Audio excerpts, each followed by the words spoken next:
ये भाजपा का कैलेंडर है। हाँ। ये कहते हैं सबका साथ सबका विकास।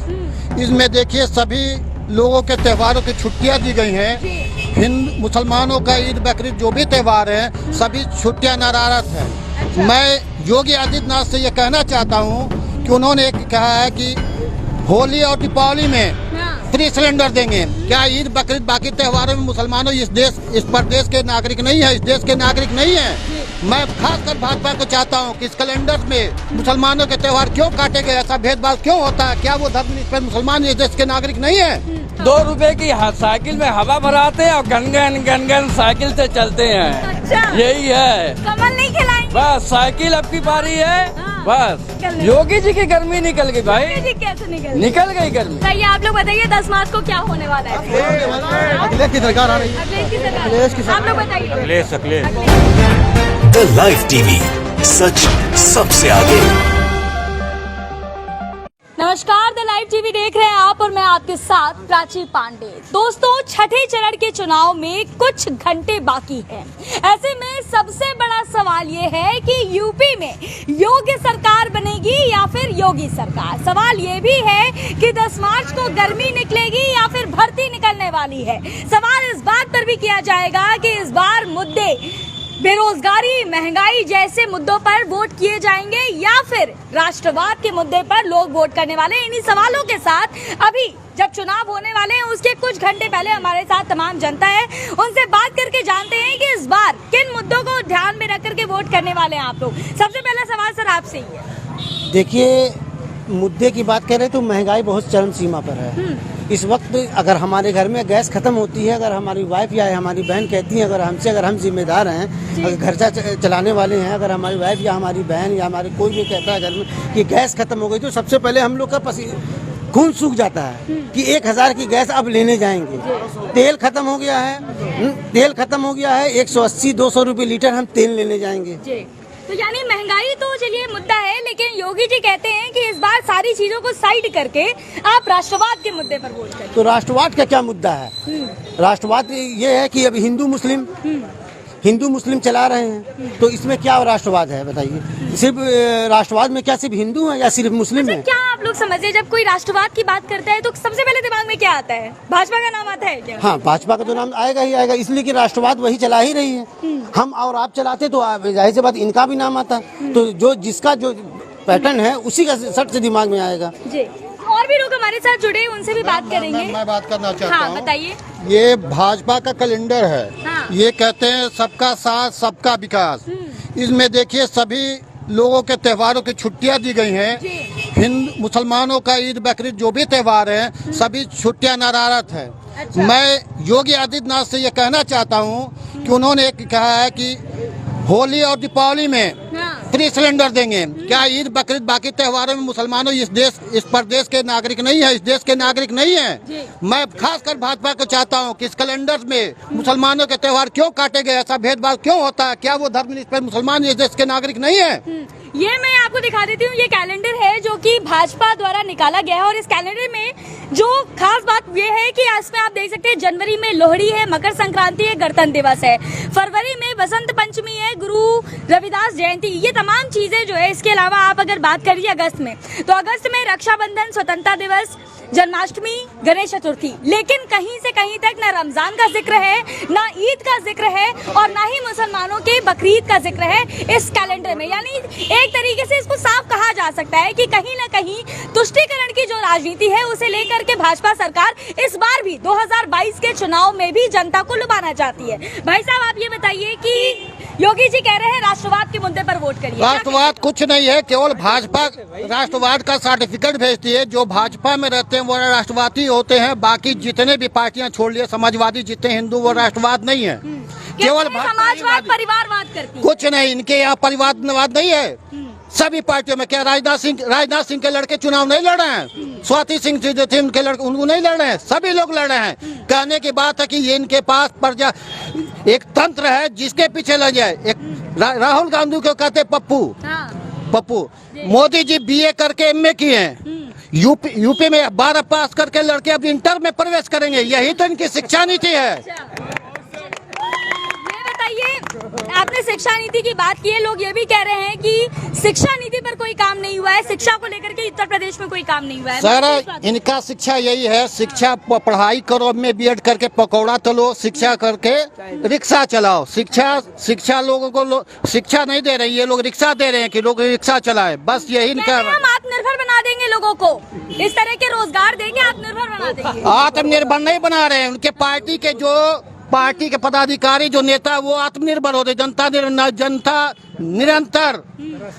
निरंतर महंगाई से त्रस्त है। आज के हाल ये है, स्कूलें बंद हैं, सब कुछ बंद है। तो कोरोना आ गया था। कोरोना नहीं था, कोरोना काल में जो धार्मिक स्थल खुले थे, पार्क स्थल खुले थे, क्या उसमें कोरोना नहीं था कि नहीं था?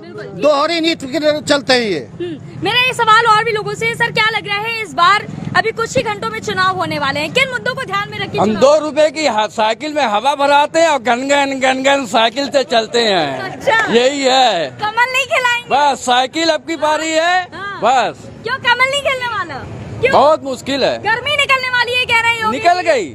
अरे, योगी जी की गर्मी निकल गई, विपक्ष की गर्मी निकलने। योगी जी की गर्मी निकल गई भाई, योगी जी कैसे निकल निकल गई गर्मी। कैसे? आप तो गोरखपुर में, मैंने सुना गोरखपुर वाले योगी जी को बहुत मानते हैं। बहुत मानते हैं भाई, तो भाई हमारे शहर के सीएम है। हाँ।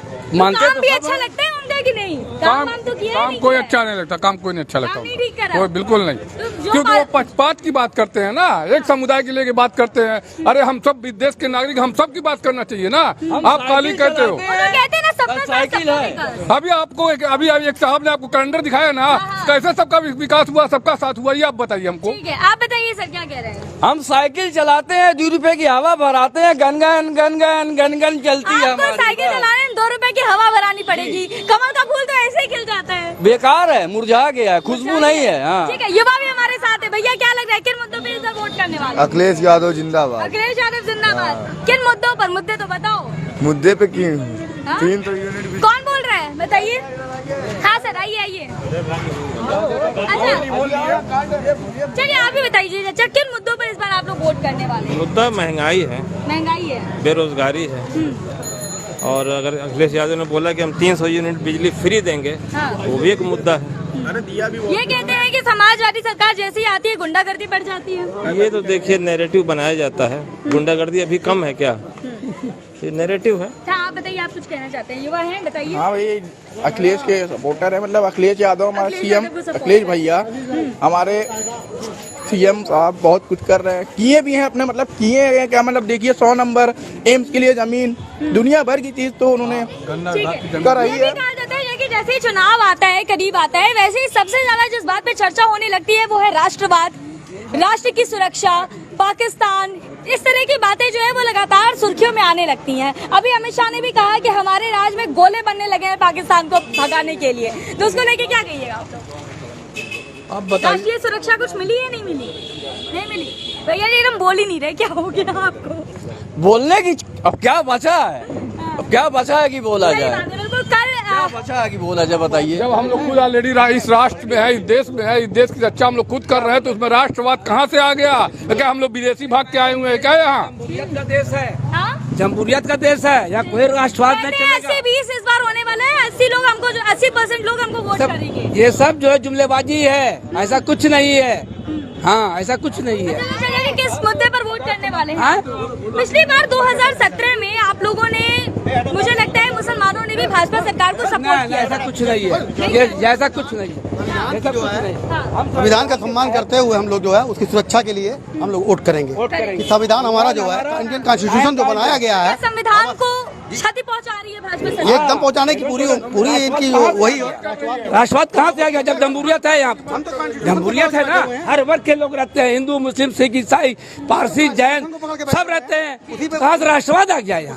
बहुसंख्यक पे मेरा सवाल सर आपसे है, मैं आपसे जानना चाहती हूँ कि लगातार भाजपा सरकार कह रही है कि 10 मार्च को गर्मी निकल जाएगी, इस बयान से आप क्या समझते हैं? देखिए, ये बयान जो है माननीय योगी जी का जो बयान है, ये 10 मार्च को गर्मी निकल जाएगी, तो जब कोई हारता है, जिसकी सत्ता जाती है, जिसकी हुकूमत जाती है, तो उसका मानसिक संतुलन बिगड़ जाता है, तो उल्टा पुल्टा वो बोलता है कि गर्मी निकाल देंगे।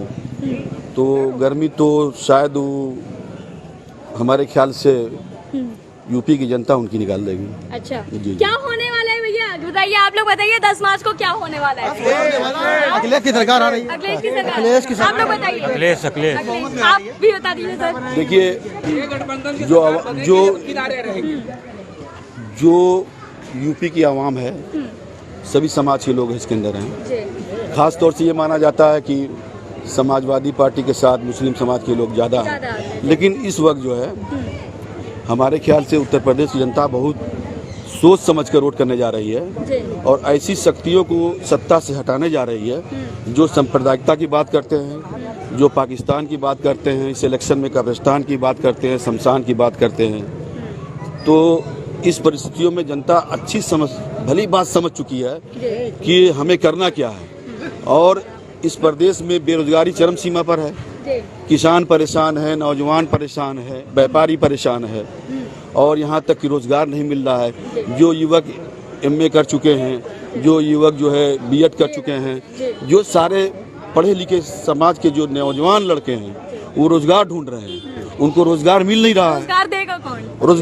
रोजगार जो एक मजबूत हुकूमत उत्तर प्रदेश में बनेगी और वो हुकूमत किसी की भी बने, चाहे समाजवादी पार्टी की बने, चाहे बहुजन समाज पार्टी की बने, किसी की भी बने, लेकिन जो भी हुकूमत बनेगी वो सारी जो दल के लोग हैं वो खास तौर से इसी पर बात चर्चा कर रहे हैं कि हमारी सरकार बनेगी तो हम नौजवानों को रोजगार देंगे, मजदूरों को मजदूरी देंगे, किसानों को खाद देंगे, बीज देंगे, पानी देंगे, बिजली देंगे। किसानों से मुझे याद आया, किसानों के मुद्दे पर क्या लगता है कि इस बार किसान किसकी तरफ जाने वाले हैं? देखिए, किसान परेशान था, बदहाल था। आपने देखा होगा कि सालों से दिल्ली में लोग बॉर्डर पर बैठे थे, आंदोलन किया और ऐसे में 700 किसान जो है शहीद भी हुए हैं। तो किसान जो है पूरी तरह से त्रस्त है इस गवर्नमेंट से। और जहाँ तक कि लोग ये कहते हैं कि पश्चिम में किसान जो है वो भाजपा का विरोध करेंगे, तो पश्चिम में नहीं, वहाँ भी विरोध कर रहे हैं, पूरे प्रदेश में कर रहे हैं, पूर्वांचल में भी कर रहे हैं, जबरदस्त तरीके से कर रहे हैं। और अब की बार जो है ये जो है सांप्रदायिकता का जो एक रोल अदा करती है भारतीय जनता पार्टी, वो रोल उनका चलेगा नहीं, क्योंकि सारे हिंदू मुस्लिम सिख जितने भी समाज के लोग, गरीब तबके के जितने भी लोग हैं वो समझ चुके हैं कि अब हम भाजपा के झांसे में नहीं आएंगे, अब हम हुकूमत उसी की बनाएंगे जो सभी को रोजगार दे सके, सभी को नौकरी दे सके, सभी को, व्यापारी को जो है इंडस्ट्रीज में जो इंडस्ट्रीज लगे व्यापारियों के लिए और उद्योग लगे, ये सब देखने की चीज है। कुल मिलाकर के हम ये कह सकते हैं कि अभी यहाँ की जनता का मूड सीधा सीधा ये है कि इस बार वो राष्ट्रवाद, हिंदुत्व, इन तमाम तरह के मुद्दों में, एजेंडों में ना फंस करके सीधा मुद्दों पर वोट करने वाली है। एक एक करके बताइए, सभी लोग, युवा भी हमारे साथ जुड़े हुए हैं। 10 मार्च को कौन आ रहा है? अखिलेश ही आएंगे। गठबंधन की सरकार भी बन सकती है क्या? गठबंधन नहीं, पूर्ण बहुमत से अखिलेश। तो ये हमारे साथ जनता थी जिनसे हमने रुझान जानने की कोशिश की है। मैं आपको बता दूं कि कुछ ही घंटे में अब वोटिंग होने वाली है और इस वोटिंग के बाद साफ हो जाएगा कि आखिर 10 मार्च को किसकी सरकार बनने वाली है। मैं बता दूं आपको कि छठे चरण का ये जो चुनाव होने वाला है बेहद दिलचस्प होगा दोस्तों, क्योंकि इस बार मुख्यमंत्री की सीट दांव पर लगी हुई है। देखना होगा कि मुख्यमंत्री अपनी साख बचा पाते हैं, योगी आदित्यनाथ अपनी साख बचा पाते हैं। 10 मार्च को क्या होगा ये 10 मार्च को ही पता चलेगा। ऐसी और भी ग्राउंड रिपोर्ट्स के लिए हमारे साथ जुड़े रहिए, देखते रहिए द लाइव टीवी।